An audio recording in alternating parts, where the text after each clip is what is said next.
Welcome back to The Clueless Father, and we're going to talk for a few minutes about house preparations. This is one thing you need to figure out as a dad, which is your house big enough and is it ready and does it have everything it needs for the baby? Now, you might be living in a large house and this is not a problem. You might be living in a small apartment like we were when we found out we were going to have a child. And one thing I wanted to make sure that I did have was an apartment with a baby room, because the kid's going to get older and they're going to need a place to stay. So we were living in about 700 square feet, 70 square meters more or less, and we grew up to a 3-bedroom apartment. And what I'm standing in now is actually the baby room. Just think about it. It's something you need to think about. Is it big enough for where you're living? Next thing is the place ready for where the baby is going to be? Is the house ready? You need to go and take a look and see, is there anything that might not be healthy for the baby? Those 1960s carpets, they need to go. And any other thing like that, just do a common sense review to just make sure that it's safe and environmentally friendly for the baby. Next, we need to talk about the stuff that needs to be in the house for the baby.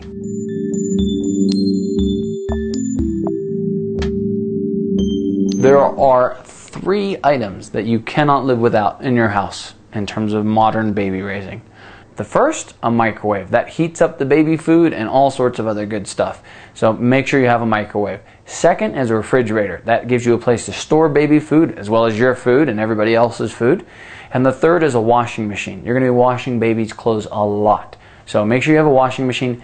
If you can afford it, a dryer as well. I take my baby's clothes to the nearby laundromat just because we haven't had time to buy the dryer. But if you can, buy the dryer also. So make sure you have those things. They are essential.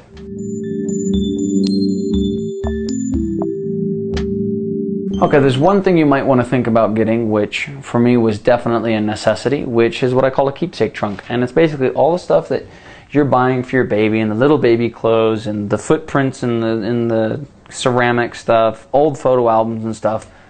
You can just jam it in here. It'll be nice when they're older and when you're older, and you can go through it and it's all in one place, nicely contained. So think about getting one of those.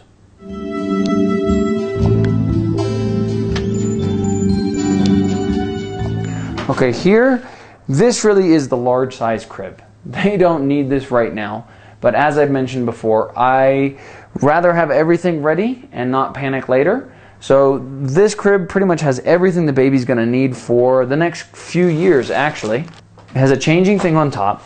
It has these 2 things, which are actually the dressers, which come off in later years and go on the side, but we'll be able to store the baby clothes and stuff for the meantime. So that's the largest size crib that you're going to need. There is another size crib that you're going to need, and that's the baby crib, which I'll show you in a minute.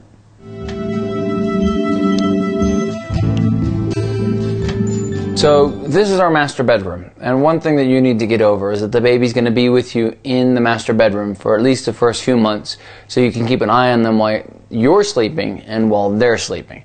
And unfortunately, they're going to be sleeping more than you're going to be sleeping, but that's the way it goes. So there's a few things you need to have ready in the room. The first is your bed big enough? Now, originally my wife and I were in a twin-size bed, and we thought about the fact of having a baby in the bed with us. And really, in the end, a king-size bed came out to be the right size, because the baby's going to be in the middle. To start with, probably in this sleeper thing, if you're going to want it, because you or your wife move around a little bit. But as you can see, it doesn't leave that much space for you and mom once the baby's done. So that's something you need to think about. Do you have a big enough bed? Sounds stupid? Isn't. Part of that also is you're going to need changes of blankets and sheets and pillow covers, because they're going to pee and puke all over it. No matter how careful you are, it's still going to happen.